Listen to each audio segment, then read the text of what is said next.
Clip number 839۔ اس clip میں قرآن پاک کی سورہ طٰہٰ کی آیت نمبر 131 سے 132 تک کی تلاوت، ترجمہ اور تفسیر قرآن صراط الجنان آپ سماعت فرمائیں گے۔ بسم اللہ الرحمن الرحیم۔ ترجمہ: اللہ کے نام سے شروع جو نہایت مہربان رحمت والا ہے۔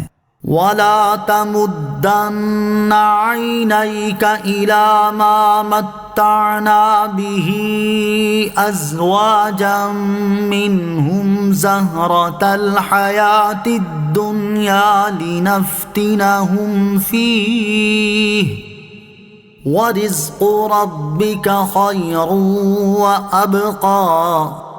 ترجمہ: اور اے سننے والے، ہم نے مخلوق کے مختلف گروہوں کو دنیا کی زندگی کی جو تر و تازگی فائدہ اٹھانے کے لیے دی ہے تاکہ ہم انہیں اس بارے میں آزمائیں، تو اس کی طرف تو اپنی آنکھیں نہ پھیلا، اور تیرے رب کا رزق سب سے اچھا اور سب سے زیادہ باقی رہنے والا ہے۔ وَلَا تَمُدَّنَّ عَيْنَيْكَ إِلَىٰ، اور اس کی طرف تو اپنی آنکھیں نہ پھیلا۔ اس آیت پہ بظاہر خطاب نبی کریم علیہ الصلوۃ والسلام سے ہے، اور اس سے مراد آپ علیہ الصلوۃ والسلام کی امت ہے۔ اور آیت کا خلاصہ یہ ہے کہ اے سننے والے، ہم نے کافروں کے مختلف گروہوں جیسے یہودیوں، عیسائیوں اور مشرکوں وغیرہ کو دنیا کا جو ساز و سامان فائدہ اٹھانے کے لیے دیا ہے وہ اس وجہ سے دیا ہے تاکہ ہم انہیں اس کے سبب اس طرح آزمائش میں ڈالیں کہ ان پر جتنی نعمت زیادہ ہو اتنی ہی ان کی سرکشی اور ان کا طغیان بڑھے اور وہ سزائے آخرت کے سزاوار ہوں۔ لہٰذا تو تعجب اور اچھائی کے طور پر ان کی طرف اپنی آنکھیں نہ پھیلا، اور آخرت میں تیرے رب عز و جل کا رزق جنت اور اس کی نعمتیں سب سے اچھا اور سب سے زیادہ باقی رہنے والا رزق ہے۔ کفار کی ترقی ان کے لیے آزمائش ہے۔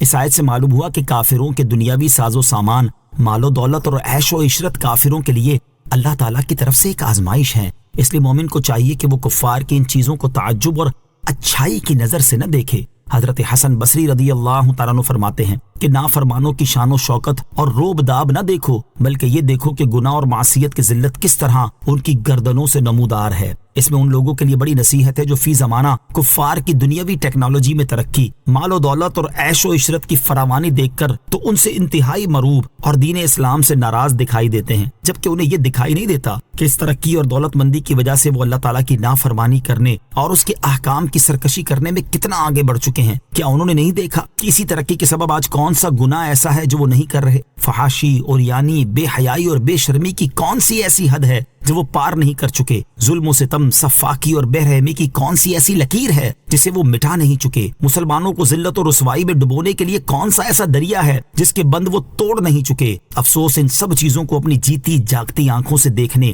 سماعت سے بھرپور کانوں سے سننے کے باوجود بھی لوگ عبرت نہیں پکڑتے، اور کفار کے عیش و عشرت اور ترقی و دولت کی داستانیں سن سنا کر اور مسلمانوں کی ذلت و غربت کا رونا رو کر نہ صرف خود اسلام سے دور ہوتے چلے جا رہے ہیں بلکہ دوسرے مسلمانوں کو بھی دین اسلام سے دور کرنے کی کوششوں میں مصروف ہیں۔ اللہ تعالیٰ انہیں عقل سلیم اور ہدایت عطا فرمائے۔ وَأْمُرْ أَهْلَكَ بِالصَّلَاةِ وَاصْطَبِرْ عَلَيْهَا لَا نَسْأَلُكَ رِزْقًا نَحْنُ نَرْزُقُكَ وَالْعَاقِبَةُ لِلتَّقْوَى۔ ترجمہ: اور اپنے گھر والوں کو نماز کا حکم دو اور خود بھی نماز پر ڈٹے رہو۔ ہم تجھ سے کوئی رزق نہیں مانگتے بلکہ ہم تجھے روزی دیں گے، اور اچھا انجام پرہیزگاری کے لیے ہے۔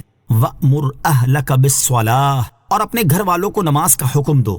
ارشاد فرمایا کہ اے حبیب صلی اللہ تعالی علیہ وسلم، جس طرح ہم نے آپ کو نماز ادا کرنے کا حکم دیا، اسی طرح آپ بھی اپنے گھر والوں کو نماز پڑھنے کا حکم دیں اور خود بھی نماز ادا کرنے میں ثابت قدم رہیں۔ حضرت ابو سعید خدری رضی اللہ تعالیٰ عنہ فرماتے ہیں جب یہ آیت کریمہ نازل ہوئی تو نبی کریم علیہ الصلوۃ والسلام 8 ماہ تک حضرت علی کرم اللہ تعالی وجہ الکریم کے دروازے پر صبح کی نماز کے وقت تشریف لاتے رہے اور فرماتے الصلاۃ رحمکم اللہ انما یرید اللہ لیذہب عنکم الرجس اہل البیت ویطہرکم تطہیرا۔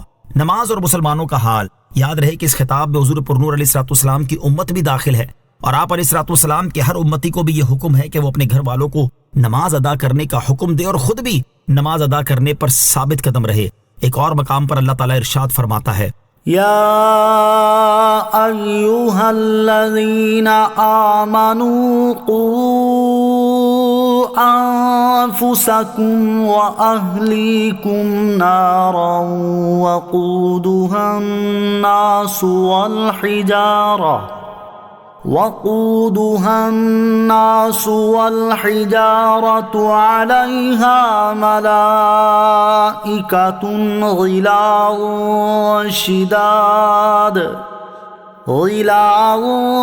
شداد لا يعصون الله ما أمرهم ويفعلون ما يؤمرون۔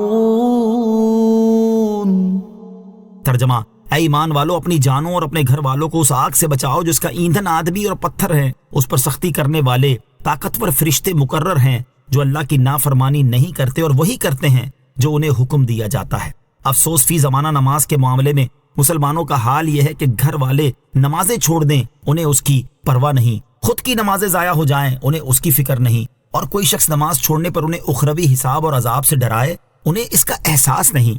اللہ تعالیٰ انہیں ہدایت عطا فرمائے اور نہ صرف خود نمازیں ادا کرنے کی توفیق عطا فرمائے بلکہ اپنے گھر والوں کو بھی نمازی بنانے کی ہمت و توفیق نصیب کرے، آمین۔ لا نسألک رزقا، ہم تجھ سے کوئی رزق نہیں مانگتے۔